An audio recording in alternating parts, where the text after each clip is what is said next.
পিঠা বানানো বন্ধ করো না যেন। আমরা আবার আসবো তোমার পিঠা খাওয়ার জন্য। জি, আমরা আছি। আপনার যখন পিঠা খেতে ইচ্ছে হয় আপনি চলে আসবেন।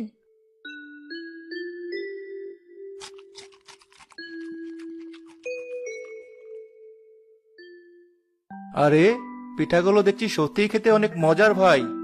এটুকু মেয়ে এত ভালো পিঠা বানায়? হ্যাঁ, আমারও খুব ভালো লেগেছে। তুই দাঁড়া, আমি আমার অন্য বন্ধুদেরকে ডেকে আনি এই মেয়ের বানানো পিঠা খাওয়ার জন্য। যা যা, তাড়াতাড়ি ডেকে আন, নয়তো আমি সব পিঠা খেয়ে শেষ করে ফেলবো হয়তো।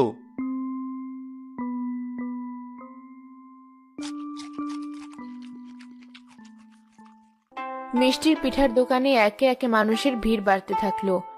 অল্প সময়ের মধ্যে মিষ্টির বানানো সব পিঠা শেষ হয়ে গেল। আমি তো দৌড়াতে দৌড়াতে ক্লান্ত। এত তাড়াতাড়ি সব পিঠা বিক্রি করা শেষ হয়ে যাবে ভাবতেই পারিনি। আমিও না। যাক, ভালোই হলো, মাকে একা ফেলে রেখে বেশিক্ষণ বাইরে থাকতে হলো না। কাল আরো বেশি করে পিঠা বানানোর জিনিস নিয়ে আসতে হবে। হ্যাঁ বোন, তাই করিস। তোর দোকানে এত ক্রেতা হবে কে জানতো।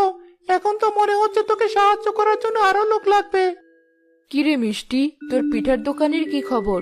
দোকান কি এখনো বসাতেই পারিসনি? দোকান বসানোও শেষ, সব পিঠা বিক্রি করাও শেষ।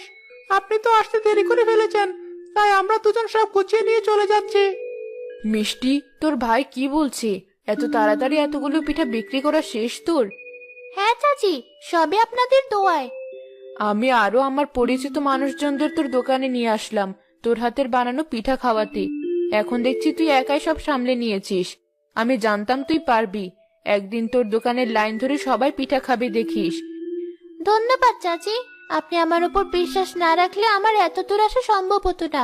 আজ তাহলে আমি আসি। আচ্ছা যা, বাড়ি গিয়ে তোর মায়ের সেবা যত্ন কর। মিষ্টি, দীপু, তোরা এসেছিস? হ্যাঁ মা, তোমার একা থাকতে কোনো সমস্যা হয়নি তো? না, তোরা এত তাড়াতাড়ি চলে আসবে আমি ভাবতেই পারিনি, তাই অবাক লাগছে।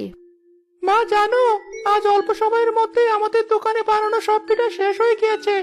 আপু বেশ ভালোই টাকা পেয়েছে। হ্যাঁ মা, তোমার ওষুধের টাকা নিয়ে এই কদিন আর চিন্তা করতে হবে না।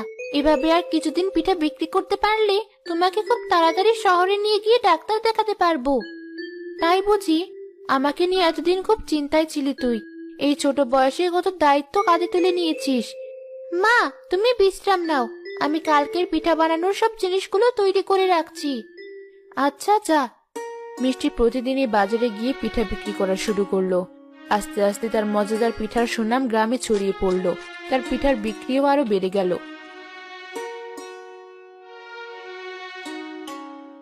না আপু, আমি আর পারছি না। এবার তো তোকে তোর কাজে সাহায্য করার জন্য আরেকটা লোক নেওয়াই লাগবে।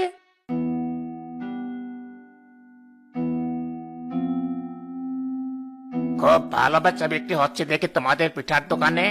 তা আমার ভাগ কোথায়? কিসের ভাগের কথা বলছেন আপনি? এই ছোট ছেলে, তুই সামনে থেকে সর আমার।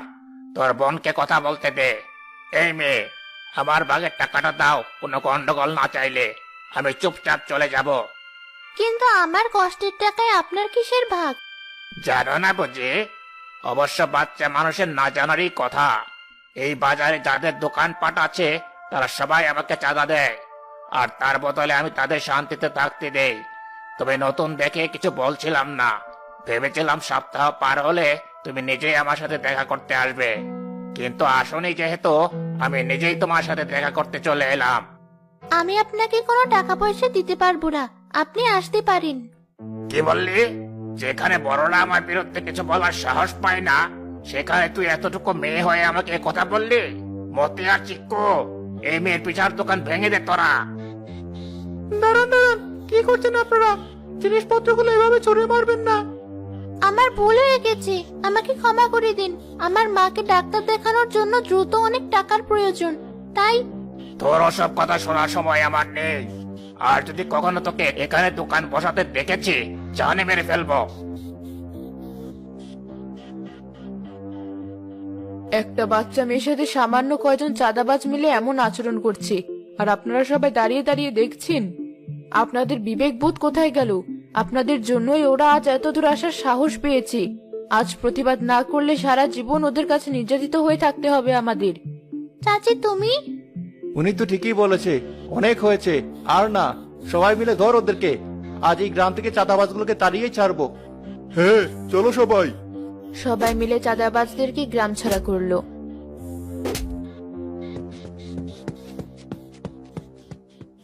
মিষ্টি আবার নতুন করে তার পিঠার দোকান সাজিয়ে পিঠা বিক্রির টাকা দিয়ে তার মাকে সুস্থ করে আনলো।